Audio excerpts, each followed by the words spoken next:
दोस्तों हमारे सामने गाड़ी हीरो की स्प्लेंडर BS6 रहेगा।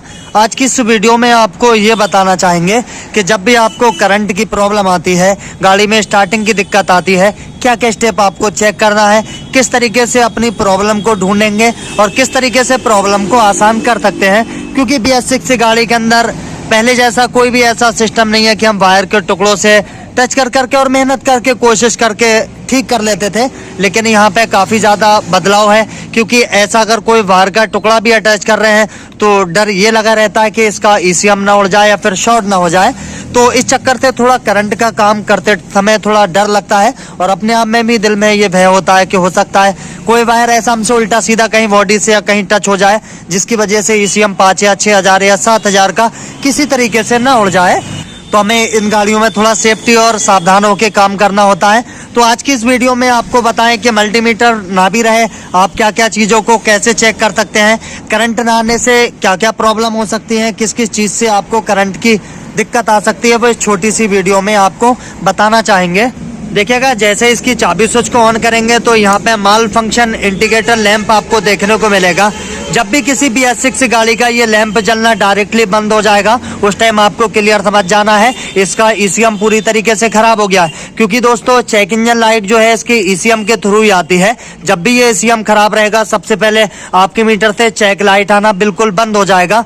तो इससे आप क्लियर समझ लीजिएगा, जब भी कोई गाड़ी ब्रेक डाउन आती है और चाबी स्विच को ऑन करते हैं और कोई भी अगर चेक लाइट का मूवमेंट देखने को नहीं मिलता है, तो आपको क्लियर समझ जाना है कि इसका ECM पूरी तरीके से खराब हो चुका है। अब देखिए, ECM कई तरीके से खराब हो सकता है इसके 3 फेज पंप के लिए करंट ना दे, सेल्फ के लिए करंट ना दे, या फिर आगे इसके ST कॉइल के लिए करंट ना दे। ECM के अंदर कई ऐसी प्रॉब्लम हो सकती है। लेकिन दोस्तों हीरो की इस BS6 स्प्लेंडर बाइक के अंदर अगर इसके 3 फेज के लिए अगर ECM काम नहीं करेगा, तब आपकी गाड़ी में करंट की प्रॉब्लम आएगी, स्पार्क जनरेट नहीं होगा।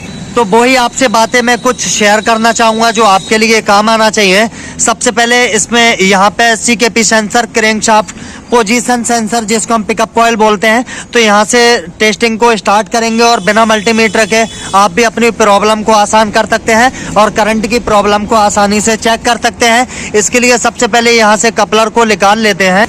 देखिएगा, BS4 मॉडल के अंदर नीले पे पीली पट्टी सीधा पिकअप कॉइल का होता था और एक हरा बॉडी अर्थ के तौर पे काम करता था, तो ये पिकअप कॉइल काम करता था। लेकिन BS6 में यहाँ पे जो सफ़ेद पे हल्की पीली पट्टी का आप वायर देख रहे हैं दोस्तों, ये सीधा इंजेक्टर की सप्लाई के लिए है। जितनी बार करंट का सिग्नल उतनी बार यहाँ पे पेट्रोल का सिग्नल आता है।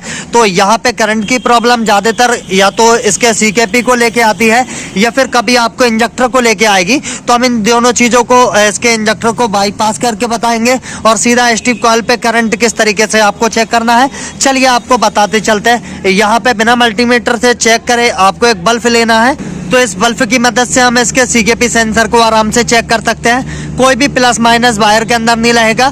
जब भी आप जिधर चाहें दोनों वायर में इसको लगा सकते हैं और CKP सेंसर को आराम से चेक कर सकते हैं। तो कोई भी वायर किसी के अंदर लगा देंगे, कोई दिक्कत नहीं है। चलिए फटाफट इसको लगा लेते हैं। तो देखिए, हमने यहाँ पे लगा के रखा है। चाबी स्विच ऑन करने की कोई ज़रूरत आपको नहीं पड़ेगी। किक को अप्लाई करेंगे, बेटा किक लगाइए, चलिए लगाइए, रुक जाइए।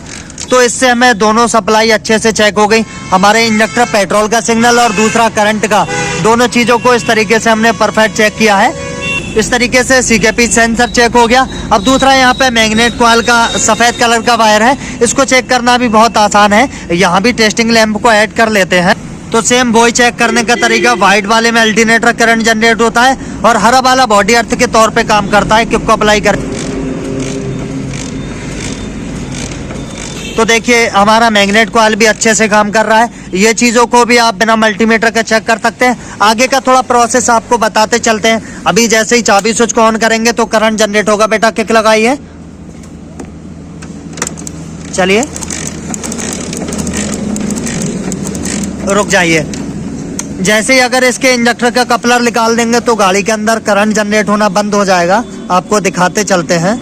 अभी देखिए, इसके इंजेक्टर का कपलर निकाला हूं तो गाड़ी में स्पार्क जनरेट नहीं होगा। बेटा लगाइए कि देखिए, चाबी स्विच भी ऑन है लेकिन गाड़ी में करंट जनरेट नहीं हो रहा है। अब देखिए दोस्तों, बाई चांस अगर ये इंजेक्टर क्रैक रहे या फिर कोई भी ऐसा वायर इसका टूटा रहेगा तब भी आपको करंट की दिक्कत आएगी। तो इसको बाईपास करने का बेहतर तरीका आपको बताते चलते हैं कि बाईपास करके करंट को कैसे चेक किया जा सकता है। तो जैसे इंजेक्टर को करंट बाईपास करने के लिए जो बल्ब है ना, इस तरीके से दोनों वायर में इसके इंजेक्टर के कपलर में लगा दीजिएगा। इस तरीके से बाईपास करके आप इसके बल्ब जलेगा नहीं, सिर्फ एक बार चाबी स्विच ऑन कर लेंगे और करंट को बेटा किक लगाइए। तो देखिए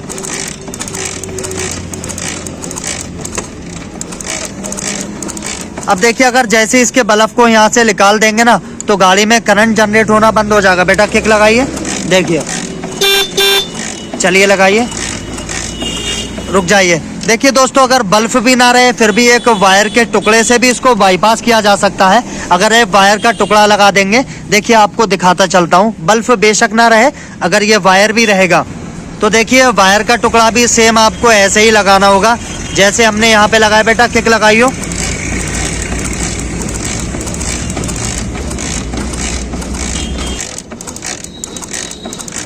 अब जैसे वायर को हटाऊंगा, देखिए करंट आना बंद।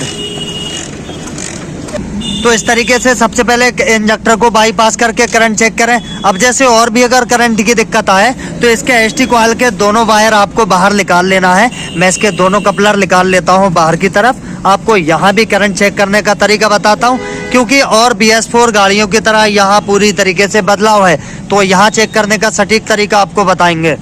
तो देखिए एसटी कॉइल के दोनों वायर में आपको टेस्टिंग लैंप के वायर ऐड करना है। देखिए अगर करंट नहीं भी आएगा, अगर यहाँ पे कोई भी दिक्कत रहेगी तो रेड पे ब्लैक पट्टी 12 वोल्ट की सप्लाई हमेशा आती है।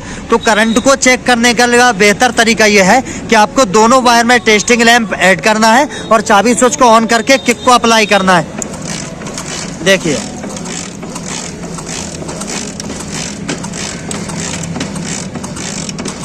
रुक जाइए, क्योंकि दोस्तों इसमें 12 वोल्ट की सप्लाई डायरेक्ट आती है। अभी आपको दिखाता चलूं तो यहाँ देखिए रेड पे ब्लैक पट्टी, ये वायर देखिए यहाँ डायरेक्ट सप्लाई आ रही है। असल पूछो सिग्नल के वायर में जब तक आप करंट नहीं लेंगे तब तक आप क्लियर चेक नहीं कर पाएंगे।